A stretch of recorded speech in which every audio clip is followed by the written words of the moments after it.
Na kusabahi mpenzi mtazamaji wa AGR News Kenya, ni wakati wa kukuletea habari kikamilifu, na haya ni baadhi ya yale tumekuandalia.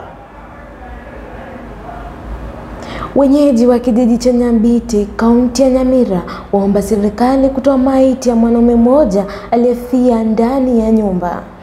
Wanavijiji wahimizwa kujenga vyoo kwa maboma yao katika kaunti ya Taita Taveta. Wakulima katika kaunti ya Migori kugeukia upanzi wa maharagwe. Mahakama kuamua kesi dhidi ya Matiang'i siku ya Ijumaa. Hujambo na karibu. Langu ni Tabitha Musimi. Nami ni Edwin Mukaya.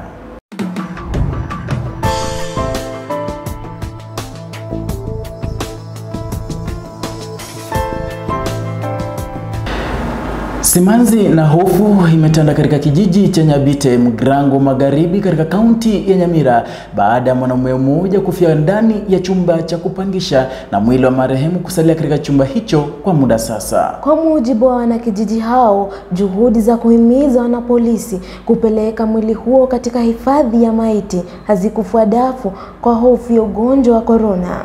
Sasa wenyeji hao wameomba serikali kuingilia kati na kutoa mwili huo katika chumba hicho.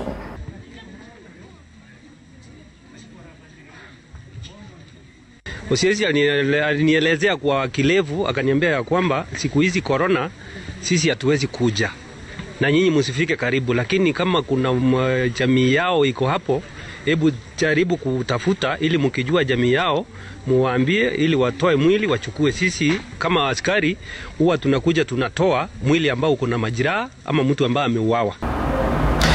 Kwingineko, wahudumu wa afya ya jamii wameanzisha hamasa ili kuhimiza wenyeji wa kaunti ya Taita Taveta kuhusu umuhimu wa kujenga vyoo katika maboma yao.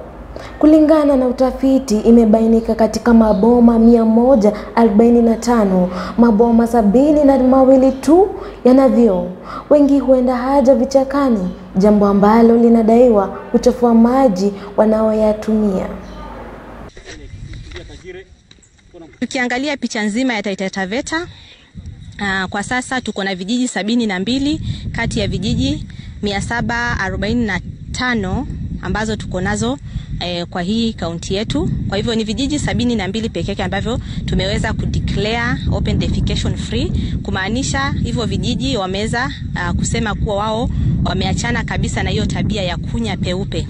Kwa hivyo wako na vyoo ambavyo wanavitumia, na pia zaidi ya kutumia vyoo pia tunaangalia mambo ya usafi kwa ujumla. Kwa hivyo kando na vyoo lazima tuhakikishe hivyo vijiji viko na vyombo vya kunawa mikono, na pia wako na yale mashimo ya kuhifadhi takataka. Kwa hivyo tunaangalia usafi mzima. Naam, na tukielekea katika kaunti ya Migori, wenyeji wa sehemu ya Uriri wamegeukia upanzi wa maharagwe aina ya soya na kuweka kando upanzi wa miwa. Kwa mujibu wa wakulima hao, walibadilisha kilimo baada ya kiwanda cha sukari cha Soni kufilisika.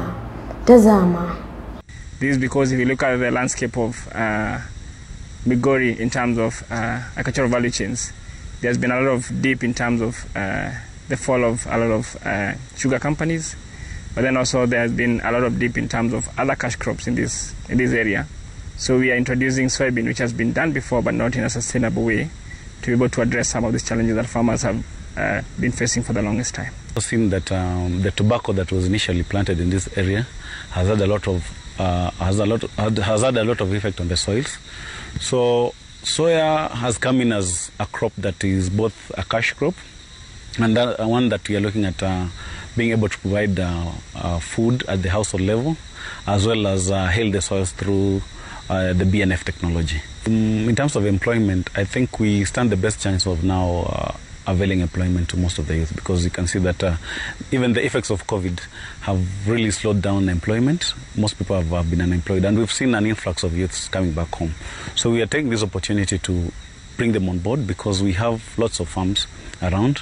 If they can be able to produce this, I think most of them would not want even to go back to towns, because this is going to guarantee them, 1, money, 2, food. Soya is a short-term crop. Based on what I'm seeing right now, because our farms are really depleted, we need fast returns to our members, and I think these are very timely. Na kumalizia, mahakama itaamua kesi dhidi ya waziri wa usalama Fred Matiang'i siku ya Ijumaa. Hii itafanyika ikiwa mwanahabari Dennis Itumbi aliyemshtaki Matiang'i ataendelea na kesi hiyo. Hakimu mkuu Douglas Ogoti alimwambia Itumbi kudhibitisha kuwa hoja zake zinafikiana na katiba kabla ya kumshtaki Matiang'i. Kwa upande wake, Itumbi alisema kuwa ana ushahidi wa kutosha kumshtaki Matiang'i katika ujaji wa pesa hizo za umma wakati wa kununuliwa kwa shamba la Ruaraka. Now, Mr. Itumbi, I don't want to confuse you so much. This is you want the respondents to be charged for an offense. Yes, Your Honor. Under SECA, I've seen 3 counts under SECA and 1 count under the penal code.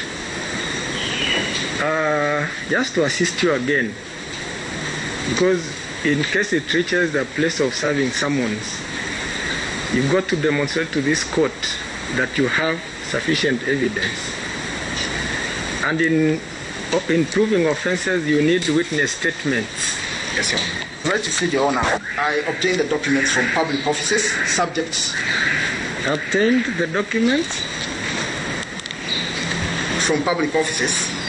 Public offices? Subject to Article 35 of the Constitution on access to information.